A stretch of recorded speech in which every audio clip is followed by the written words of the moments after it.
Perkenalkan, kami mahasiswi akuntansi S1 dari Universitas Pamulang akan memberikan penjelasan untuk memenuhi nilai tugas dari dosen mata kuliah Akuntansi Keuangan Lanjutan 2. Kami dari kelompok 3 akan membahas mengenai materi laporan keuangan konsolidasi perolehan perusahaan anak. Berikut penjelasannya. Pengendalian perusahaan lewat kepemilikan saham. Untuk mengendalikan manajemen dan operasi perusahaan lain dapat dilakukan dengan jalan kepemilikan sebagian besar dari atau seluruh modal sahamnya, meskipun perusahaan lain yang dimaksud masih tetap melanjutkan usaha dan mempertahankan identitasnya sebagai unit usaha yang terpisah. Penguasa suara mayoritas terjadi apabila perusahaan memiliki lebih dari 50% saham perusahaan lain, biasa disebut dengan perusahaan induk. Sedangkan perusahaan yang sebagian besar sahamnya dimiliki oleh perusahaan induk disebut dengan perusahaan anak.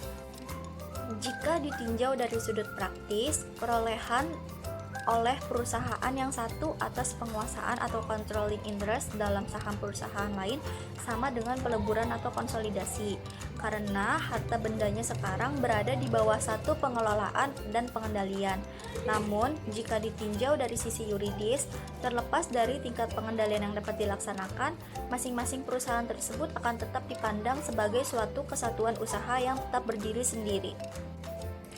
Setiap penggabungan usaha menghasilkan satu dari dua situasi berikut. Yang pertama, aset bersih dari satu atau kedua perusahaan yang bergabung ditransfer ke satu perusahaan. Sedangkan yang kedua, tiap perusahaan yang bergabung tetap sebagai entitas legal terpisah karena adanya pengakuisisian saham. Dan untuk penyusunan laporan keuangan konsolidasi biasanya timbul pada situasi kedua. Pencatatan investasi dalam perusahaan anak. Cara mencatat investasi pada perusahaan anak dapat dilakukan dengan 3 cara. Yang pertama, pembelian langsung atau tunai. Yang kedua, pertukaran dengan kekayaan atau aktiva lainnya. Dan yang ketiga, pertukaran dengan surat-surat berharga. Jika saham diperoleh secara tunai, maka investasi tersebut dicatat sebesar harga perolehannya, yaitu sebesar jumlah uang yang diperlukan untuk memperoleh saham tersebut.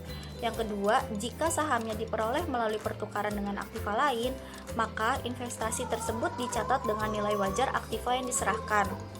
Dan jika kepemilikan saham tersebut dilakukan melalui pertukaran dengan surat-surat berharga yang dikeluarkan oleh perusahaan sendiri, maka besar investasi yang harus dicatat dapat dipakai dasar harga pasar, baik surat-surat berharga diserahkan maupun saat harga pasar saham yang diperoleh.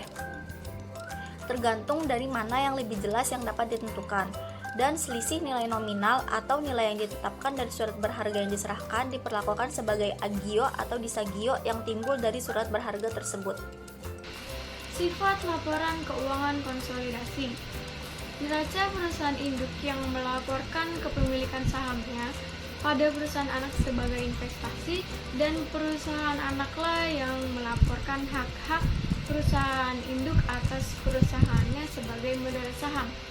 Kedua-duanya menunjukkan laporan keuangan dari perusahaan afiliasi sebagai unit usaha yang terpisah. Kondisi untuk penyusunan laporan keuangan konsolidasi. Laporan keuangan konsolidasi biasanya didukung apabila kepentingan pengendalian keuangan berkelanjutan dan terjamin. Operasi dari perusahaan yang bersangkutan merupakan kegiatan dari kesatuan yang diintegrasikan, dan konsolidasi memberikan gambaran yang benar mengenai status keuangan perusahaan yang bersangkutan. Controlling interest, pemilikan saham suaralah yang berhak menentukan kendali. Akan tetapi, faktor ini sendiri tidak menunjukkan indeks pengendalian yang dilaksanakan sebenarnya.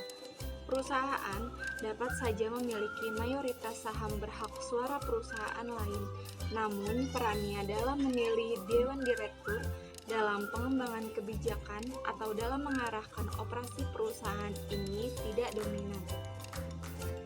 Operasi dari perusahaan-perusahaan yang berkaitan apabila sebuah perusahaan induk memegang controlling interest dalam sebuah perusahaan lain, tetapi kegiatan perusahaan ini tidak berkaitan atau tidak saling melengkapi dan perusahaan ini tidak satu kesatuan yang homogen, maka penyajian data-data keuangan gabungan tunggal realistis dan tidak berguna.